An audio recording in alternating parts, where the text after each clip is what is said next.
Welcome to the Contracting Officer Podcast. It's not just for contracting officers. If you're in the government market, this podcast is for you. Today, we're talking about the importance of keeping up with contract administration. Let's get right to it. Today, we're discussing dental hygiene. I mean, not really, but we're using that as the lead for this.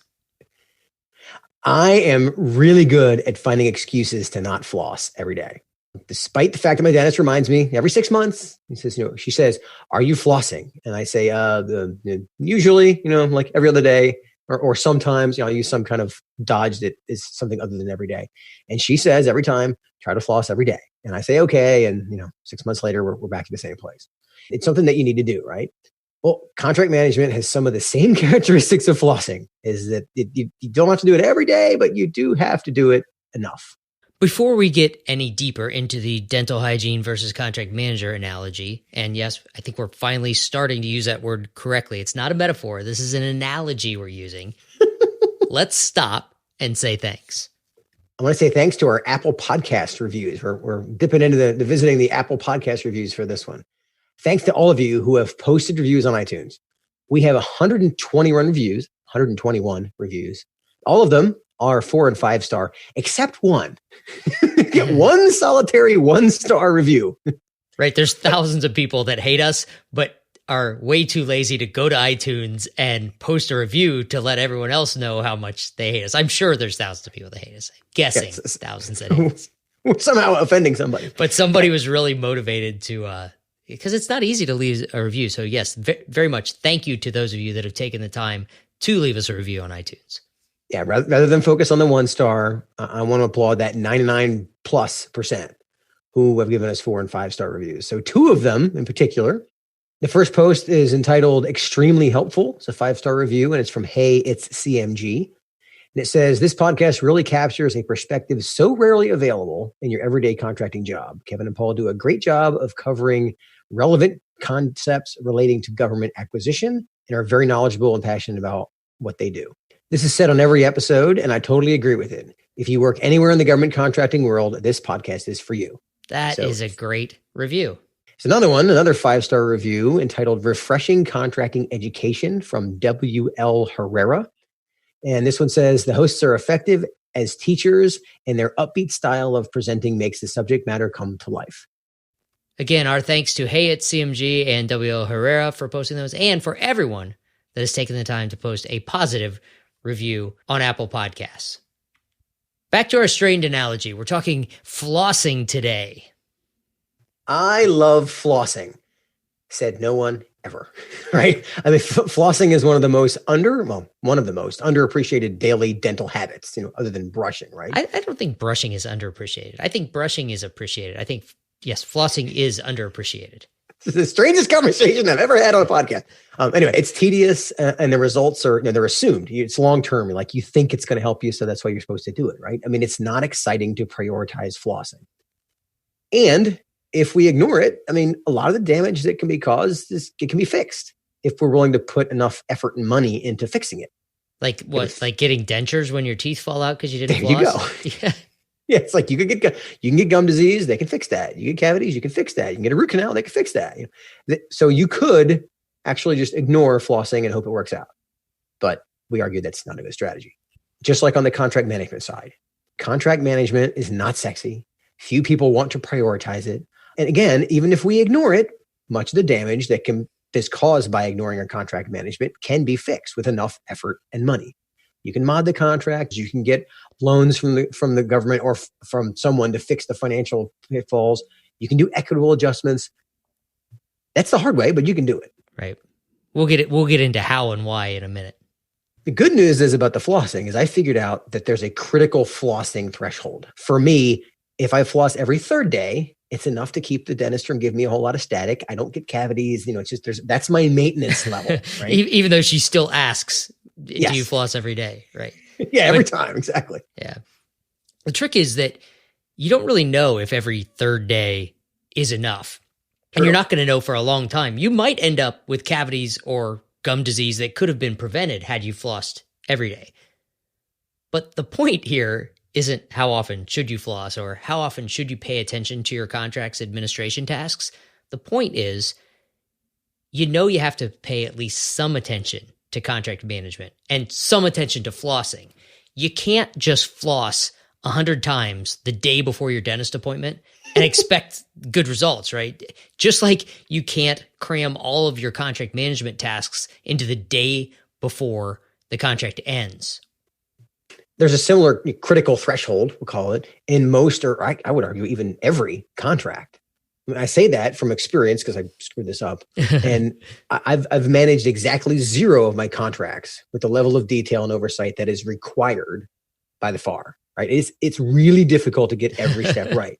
Great story is that when I was at Patrick Air Force Base, we did the contracting officer representative letters. There's a letter that says, I officially appoint somebody as a contracting officer's representative. We have a podcast episode about that. Well, those are required to be in the file. Now, they were in there, but were they all signed by me with an actual pen, right? Were they in the file? Well, guess what? They're doing an inspection. I think every 2 years they do an inspection. We knew the inspection was coming. We knew that was one of the things that they were going to check. So that is when I got out my dental floss and ran it in a file and pulled all those out and made sure every one of them, I think I like 7 of them, were actually signed. So in that case, I kind of dodged a bullet because if that's one of those critical things you're supposed to have, make sure that you did. Yeah, it works for that, but it doesn't work so well for some other activities.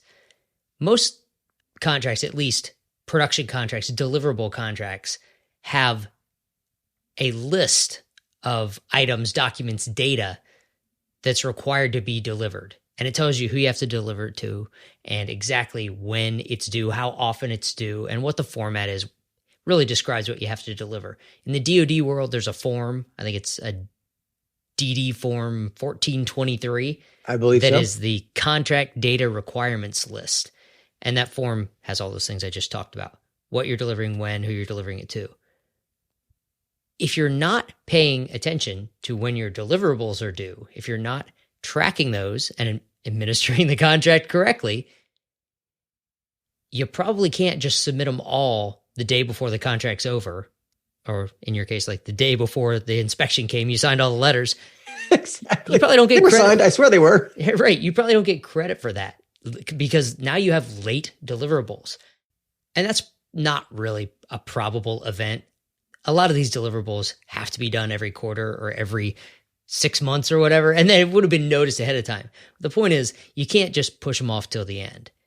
Think about on the government side, if you don't do your CPARs, your contractor performance assessment reports on time, the system notices, the contractor notices because their data is not in the system.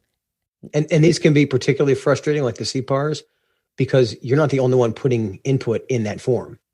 Your customer, your program manager, and even the contractor gets to put some content into that CPARs. So for it to get done by the date it's supposed to get done, you don't start the night before.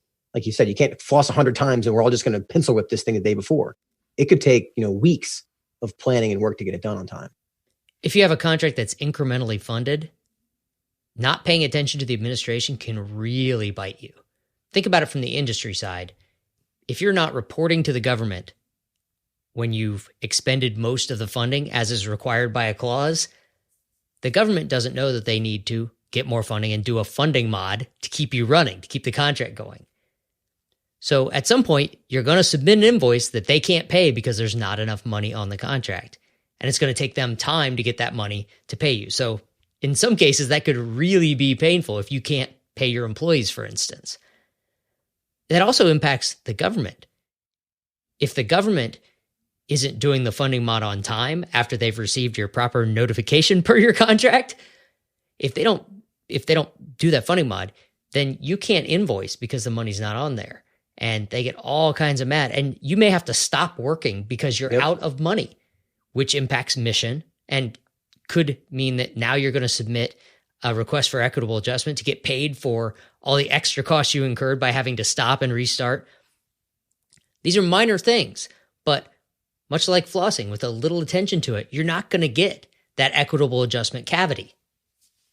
Yeah, I was thinking that the compounding impact of not doing the flossing is having to clean up that mess afterwards. Yeah, and not everything's clear, right? It's clear when you have a cavity. It's clear that, something hurts. But gum disease is one of those progressive things. Wow, we're really getting deep into the analogy here. We're stretching this one. From the industry side, there's a lot of deliverables that aren't in that CDRL. It's not on a list where it's easy to say. It's an attachment to the contract of, hey, all these things are due. There are a lot of deliverables that are buried in clauses, like your subcontract reporting or subcontract management compliance reporting, whether or not you're actually subcontracting to the right percentage of small businesses and women-owned small businesses and everything you committed to. That's something that has to happen, but it's not plain to see unless you know your contracts. And there are a lot of fill-ins and clauses. They may say, if left blank, they mean 60 days. But what if the contracting officer put 90 days in there or 15 days and you don't know that? And all of a sudden you're really late and didn't even see it coming. We've gone pretty deep without actually mentioning the FAR yet. I don't think we have anyway. The FAR time. The FAR uses the term contract administration, not contract management. We have kind of used them interchangeably here. Yeah, the phrase contract administration comes up 171 times in just the FAR, not even all the supplements. FAR 4.801 addresses contract files and documentation, right? We actually have an episode about the riveting topic of file this. I think it's what that episode is called. But all the work that goes into managing and administering a contract. About a third of the contract administration references in the FAR are in FAR Part 42, which is called contract administration and auditing procedures, I believe. Yeah. FAR 42.302 lays out a list of like 82 different functions that are expected to be performed when you're administering a contract. That's a lot of flossing. Yeah, it is. That goes back to what you were saying before of how many contracts did you actually do or review that list of 82 things and do them all the time? All right, let's get specific on the government side. We've kind of been bouncing back and forth so far. The path to a successful contract experience, issuing a contract and having what you expected delivered on time, on budget, the path to that experience is consistent contract management. You can't just go at it the day before the contract's over. Repairing is a lot more painful than prevention. Just like flossing, we're back to that analogy. I mean, like a ratification of an unauthorized commitment, which there's an episode about that, episode 56. It's a great example. The amount of effort that it takes to ratify an unauthorized commitment, get all the approvals, make sure there's money, make sure that's done properly, and all the people who are supposed to sign off on it. That's a lot more work than just do the mod before you actually have the contractor do the work. Right. And I'd love to get in and explain more, but like you said, there's an episode about that. Yeah, episode 56. Check it out. But a ratification is the equivalent of a root canal, I think. Right. True. That is way on the far end of ouch. This is really, really bad. The far end of ouch. You always say if we don't have time to do it right the first time, we sure don't have time to do it twice. And that's what this is about, right? Flossing takes a minute a day. Dental problems that could occur if you don't floss could impact you the rest of your life. And likewise, contract management, it could be a half-hour a week, honestly, to catch some of the things we talked through here. But not catching them could, like we talked about, could result in mission failure because the contractor has to stop work because they literally can't afford to work for free because they don't see themselves getting paid. And raising my hand because I got that letter from a contractor once. That was very awkward. I had a contract once for a product deliverable, and we did not do a good job of communicating expectations and making sure that the contractor understood all the stuff in the contract. I know that sounds crazy to say, but been there. And what happened, the deliverable was not on time. It was going to cost a lot more to get it where we thought it was going to go. The clear understanding of how the contract was being administered, I was not paying attention closely enough. And it just about caused mission failure because this product was needed. It was going to a austere location. They were expecting it to show up, and it showed up 2 weeks late. It was a big deal. Hence the reason I remember it, 10 years later. Right. Another one, because we were more proactive, we realized that there was going to be a lot of travel coming up, and the travel CLIN was set as a cost type. And rather than have to work our way through that and be guessing from a funding perspective, we said, well, we know where we're going. We know what the locations are going to be. Let's make the CLIN firm fixed price and negotiate the costs now. And it took, I don't know, like a week and a half to go through and come up with the 7 different locations. And then fast forward 6 months, when it came time to administer the contract and actually change the and modify the contract to execute those particular tasks, we had the price already. It was a 5-minute project.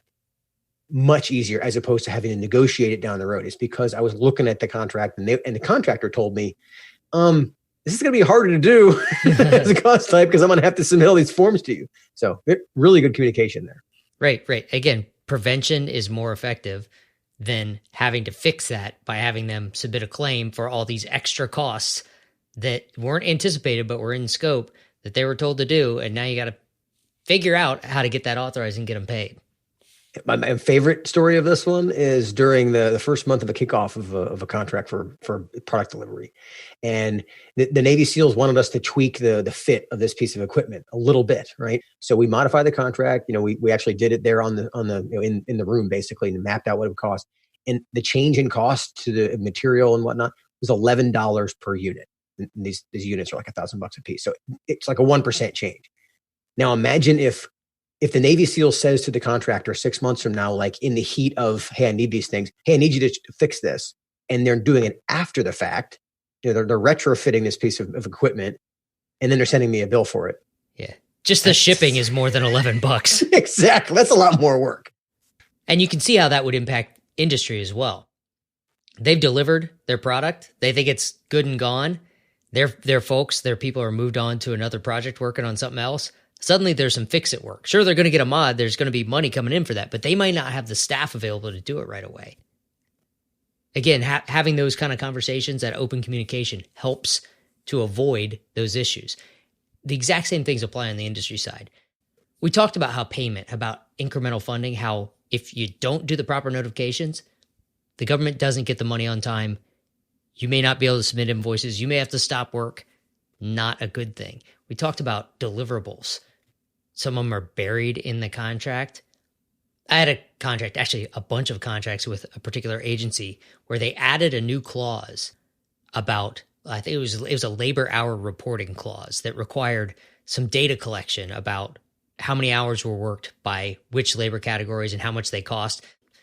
They're trying to compare costs across contracts for similar labor categories. I remembered when they incorporated that clause into the contracts, but I didn't really pay attention to the details of it until it was time to report. Hey, oh yeah, that clause, we're supposed to report here in a week or something like that. Then I look at it and figure out how much data collection is required. If I had set it up ahead of time and collected the data as we went, it would have been the matter of just consolidating it and submitting it. Instead, there was a mad rush that involved probably 6 other people in the company that I'm immediately demanding their time. You got to give me this data now. We got to do this. And, pulling almost an all-nighter to build this spreadsheet to report in the specific format that they required, all because I wasn't doing it incrementally along the way. It would have been really easy to set up a report right out of the accounting system that gave us the data in the right format if we'd have done that up front and let it get fed the whole time instead of trying to collect it all at the end. So yes, that could have been bad. That could have been a black eye. Right? If would the world have ended or the contract stopped if I didn't submit that on time? No. But my reputation is damaged with that contracting office, and that customer could be a CPAR hit for not submitting the required deliverables on time, all because you just didn't collect it as you went. You saved it till the last minute. And unfair or not, as I put on my contracting officer hat, I'm like, well, it's an easy thing to send us, isn't it? Yeah. Right. Because from my perspective, it's just data. You can just pull, it just magically drops out of your accounting system, right? Yeah, I forgot about that. As a contracting officer, it's really difficult sometimes to understand the impacts of the things you're asking the contractors for. The things that seem simple never end up being as simple as you think. And it's the things that are complex or that seem complex to the government, it might be something industry does all the time and has no problem submitting. Scope creep is probably one of my biggest concerns with not doing effective contract management. We had Shelly Hall on our team. She was helping one of our customers because the contracting officer representative, the core, was making the case that, hey, this is within the scope of the contract. You need to do this. And the contractor, who's our customer, is like, it's not. I can't connect the dots here. And oh, by the way, this is an expensive thing to do. And so this solution obviously is, we'll go to the contracting officer and say, we're not doing it. Well, that's not really effective because now you're making an enemy, right? And so to navigate that relationship, we ended up having, everybody sits in the room and we coached them on how to walk through this conversation so that this is a contract management thing. If we deal with this now and make sure that we understand, you could make the case that this could fit in the contract, but we don't see it that way. So let's negotiate a solution that it's within the overall scope of what the contract was for, but it was an additional cost. And so being able to navigate that takes relationships, takes understanding of, what does the contract actually say? What do the clauses say? How does this work? And then that had a happy ending because in the end, the contracting officer was like, okay, I can see how you say this. I can see how you see this. Let's make this mod. And that way we'll end up with a document and it's going to cost a little bit more, but not as much as you want. And in the end, to your point, there's no black eye. Because if they say, I'm not doing it, and the Corps says, well, they should have done it, and then they give them a bad CPARS, and then we're having a useless fight. Right. It's just a big time vampire. Right. There was another Skyway customer that had a Corps request them to do something additional, and it was like $60,000. It wasn't a ton of money, but that's a lot of money, especially to a small business. And they knew at the time that it was probably out of scope and was going to be a change, but instead of doing the small things in making sure they had written documentation from the contracting officer, written direction to do this, they just kind of rolled ahead with it. And when it came down to getting paid for it, it created that mess that we've talked about a couple times to get paid for what the work that they had already done.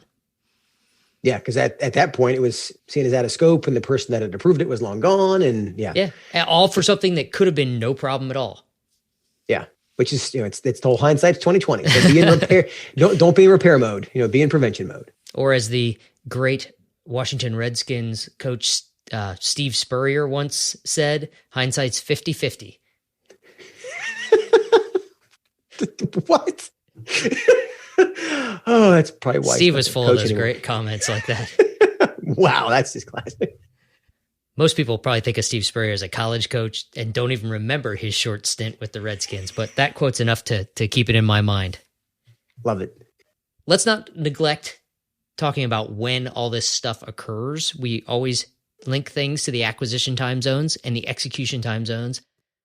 We're talking contract administration, so this is clearly in the execution time zone side. This is after contract award.